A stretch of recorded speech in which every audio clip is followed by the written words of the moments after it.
اپنے ملک نیپال سے کثیر لوگ قطر یا سعودیہ یا بحرین، دبئی وغیرہ ممالک میں رزق حلال، رزق معاش کی تلاش میں گئے ہوئے ہیں۔ اب وہاں پر وہ لوگ روزہ رکھے ہوتے ہیں، اور وہاں کے حساب سے روزہ رکھ کر کے جب وہ یہاں آتے ہیں عید کرنے کے لیے، تو یہاں ہوتا یہ ہے کہ وہاں کے حساب سے ان کے 30 روزے مکمل ہو گئے، لیکن یہاں نیپال والوں کے بھی 30 روزے مکمل نہیں ہوئے ہیں۔ تو اب جب نیپال والے 30واں روزہ مکمل کریں گے تو قطر سے جو ہمارے بھائی آئے ہیں ان کا 31واں روزہ اب ہوگا۔ تو اب یہاں یہ مسئلہ آتا ہے کہ اب وہ 31واں روزہ رکھے گا یا نہیں رکھے گا۔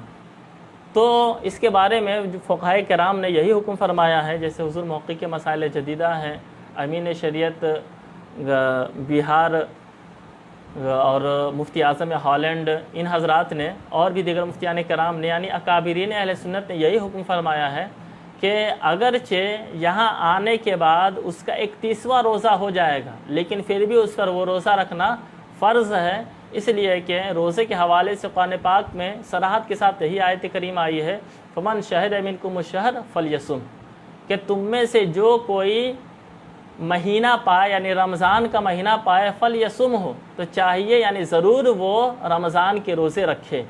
تو اگرچہ وہ نیپال میں آنے کے بعد اسے 31واں روزہ ہے، لیکن چونکہ وہاں وہ رمضان کا مہینہ پا رہا ہے تو اس وجہ سے اس پر اس دن کا روزہ رکھنا فرض ہے، اگرچہ وہ 31واں روزہ ہو جائے۔ یہی اکابرین اہل سنت کا مذہب ہے۔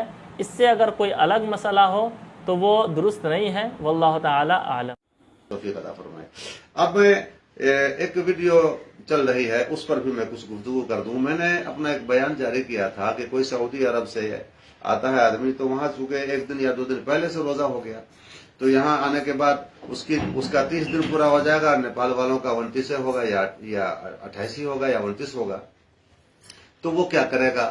تو میں نے اس کا اپنا بیان جاری کیا تھا کہ وہ روزہ نہیں رکھے گا، اور 30 کی گنتی جب اس کی پوری ہو جائے گی تو وہ افطار کر لے گا۔ ہاں، یہ الگ بات ہے کہ وہ اپنے افطار کو ظاہر نہ کرے گا، کھلم کھلا نہیں کھائے گا، نہیں پیے گا، اعلانیہ نہیں کرے گا، بلکہ مگر افطار کر لے گا، چونکہ وہ اس کے لیے 1 شوال ہے، اور 1 شوال کو روزہ رکھنا مکروہ تحریمی حرام ہے۔ تو یہ میں نے ویڈیو جاری کیا تھا۔ پھر اس کے بعد معلوم ہوا کئی فون ابھی آئے ہیں کہ وہ ایک اور ویڈیو چل رہی ہے جس میں یہ دلیل دی جاتی ہے کہ فلاں جگہ سے یا فلاں کتابوں سے یہ ثابت ہے کہ نہیں، وہ بھی روزہ ہی رکھے گا۔ جو آدمی سعودی عرب سے آیا، قطر سے آئے، کہیں سے بھی آئے، اور یہاں آنے کے بعد گرچہ اس کا 30 پورا ہو گیا، لیکن پھر بھی یہاں والوں کے اعتبار سے وہ روزہ رکھے گا، یعنی 1 شوال کو بھی وہ روزہ رکھے گا۔ یہ ویڈیو بھی گھوم رہی ہے، تو میں نے سوچا کہ اس سلسلے میں بھی ذرا گفتگو کر دوں۔ دیکھیے، وہ ویڈیو جو گھوم رہی ہے اس میں جو دلیل دی گئی ہے، وہ دلیل یہ دی گئی ہے، ابھی میرے سامنے یہ کتاب البحر الرائق ہے، اس کتاب سے اس میں دلیل دی گئی ہے۔ تو یہ استدلال کرنے میں بڑی خطا کیے ہیں وہ۔ اس میں مسئلہ کیا ہے؟ ایک آدمی کا مسئلہ ہے کہ ایک شخص نے رمضان کا چاند دیکھا یا عید کا چاند دیکھا، ایک شخص نے، اور اس ایک شخص کا دیکھنا رد کر دیا گیا، قبول نہ کیا گیا، تو وہ ایک شخص کیا کرے گا؟ اس کا مسئلہ بیان کیا گیا ہے۔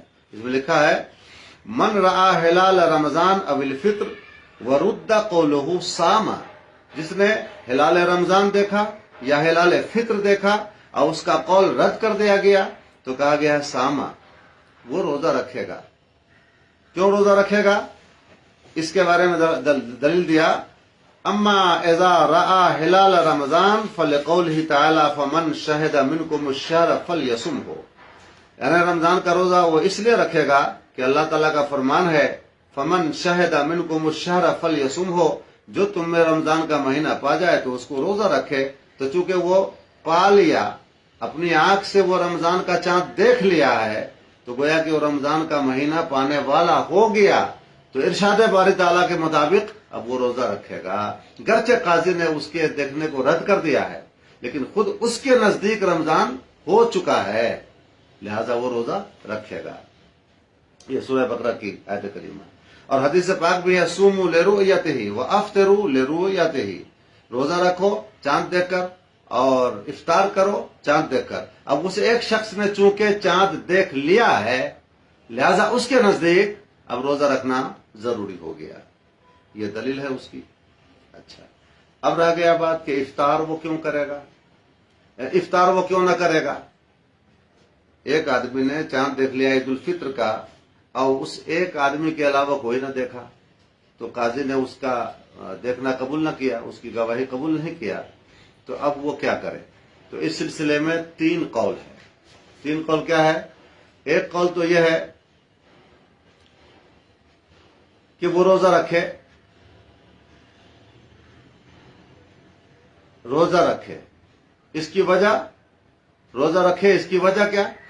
تو امام اعظم نے کہا اس میں خطا کا امکان. وہ کیوں روزہ رکھے, کیونکہ اس کے ایک آدمی میں خطا کا امکان ہے. سارے لوگوں نے کوشش کی, تلاشا, جستجو کیا, سب کی نگاہیں ہیں, سب کے سر میں آنکھیں ہیں, سب کی نگاہیں تیز بھی ہیں, علاقہ بھی ایک ہے, سب نے نہیں دیکھا, ایک ہی آدمی نے کیسے دیکھ لیا, تو خطا کا امکان ہے. تو وجہ دیکھیے کیوں وہ روزہ رکھے گا. وجہ یہ ہوئی کہ اس میں خطا کا امکان ہے. اب آئیے میں تبیین الحقائق کی عبارت پڑھ دیتا ہوں. کیوں کہا لأن, اس میں خطیب تبیین الحقائق روا ابو داود و ترمذی عن ابی ہریرہ انہ علیہ الصلوۃ والسلام قال الصوم یوم تصومون والفطر یوم تفطرون والناس لم یفطروا فی هذا اليوم. اور لوگ چونکہ اس دن روزہ نہیں رکھے ہیں, پھر افطار نہیں کیے ہیں, لہذا یہ بھی نہیں کرے گا. اور سب سے بڑی بات جو ہے وجہ کیا ہے, لأن. اب یہاں سے دیکھیے یہ شخص کیوں افطار نہیں کرے گا, اس کی بڑی وجہ لأن اتفاق الخلق الكثير والجم الغفير على عدم رؤيته يدل على خطأ هذا الرائي. جم غفیر اور خلق کثیر کا اتفاق کر لینا اس بات پر کہ چاند کی رویت نہیں ہوئی ہے, یہ اس بات پر دلالت کرتا ہے کہ یہ شخص خطا کر رہا ہے, یہ دیکھنے والا خطا پر ہے. جم غفیر خلق کثیر نے چاند نہ دیکھا اور یہ اکیلا دیکھا, تو اس کا مطلب یہ خطا پر ہے. مع استواءہم فی قوت النظر, حالانکہ قوت نظر میں سب برابر ہیں.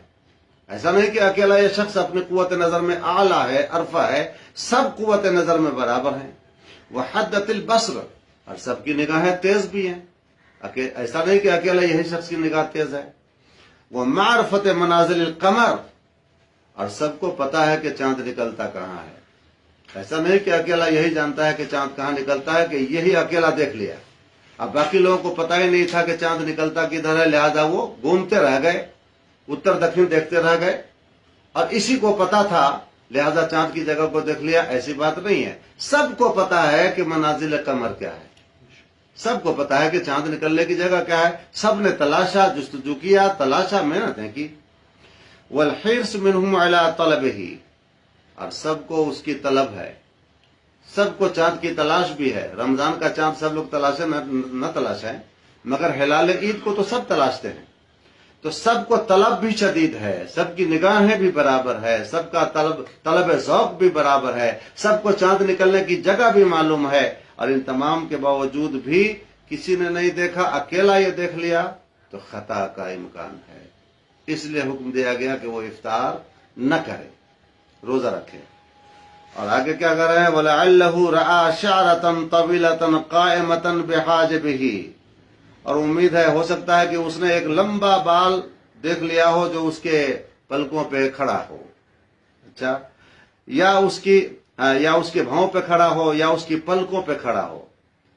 تو یہ سارے امکانات موجود ہیں, اس لیے اب وہ افطار نہیں کرے گا. اور کہا گیا ہے لا یصومو بل یاکل سرا, اور یہ بھی قول ہے کہ وہ کھائے گا نہیں, وہ کیا کہتے ہیں, لا یصومو, وہ روزہ نہیں رکھے گا. اسی تبیین الحقائق کی عبارت پڑھ رہا ہوں جس کا حوالہ اس میں دیا گیا ہے.